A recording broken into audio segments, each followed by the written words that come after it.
taimako ɗaya zaki min in faro gefen hagu in shigo dama. Ma'ana so za na fara da ke ji zancen gaskiya ta. Ma'ana so za na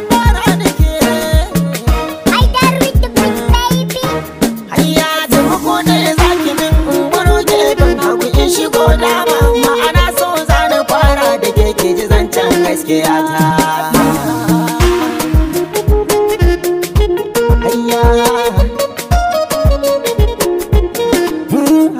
Ma'ana so za na fara da ke ta yana mu fidda kewa. Yaki ki yaki mu kauda dukan masa in adawa. Amma baki san da yardar ki in aka ganni na je kushewa. Kamar mota da taya in ba tayar ko ba za ta je ba.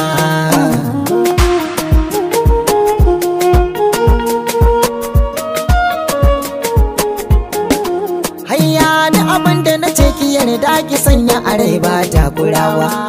Domin so babu laifi ba za ki kira ni da fitinawa. Ni ki yarda da zuciya ba kashi don ba zan yi jinkiri ba. Abinda nake nufi Allah ke ɗaya ce kuwa ta kamata.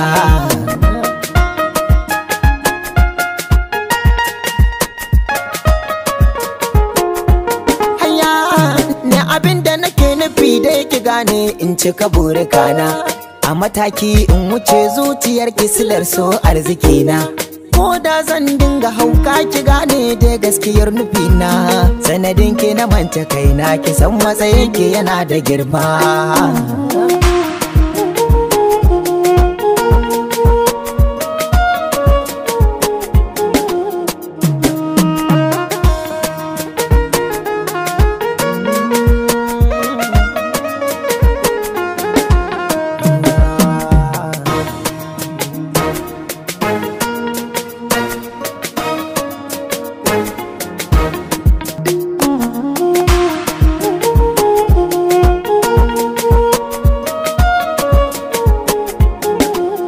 Ya so ya zama to halitta shi ko ba za ya ki rayuwa ba. In ya samu gurin zama za ya zauna in ba a tsawwala ba. In ka san darajar shi ba za ka saka shi ya sha wuya ba. Ya zan tushe gare mu ba za mu iya rabuwa da shi ba.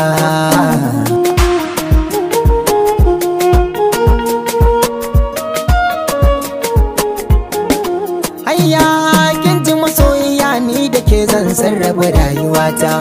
Idan ba ke ko ba ni hakan na zaba a zuciyata. Labari za ya canja mai sarki yau zai ajiye buta. Amma in ga kinan zuciya ko ba za ta yi damuwa ba.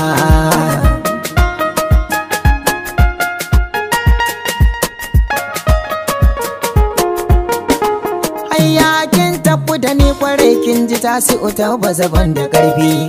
Kamar an je ka gari a roba kin san bai da zafi. Taimaka ki shigo da ni sabuwar rayuwa haka kin ji yafi. Ba zan kula wanta ya ba kadai ke ce ka a zuciyata.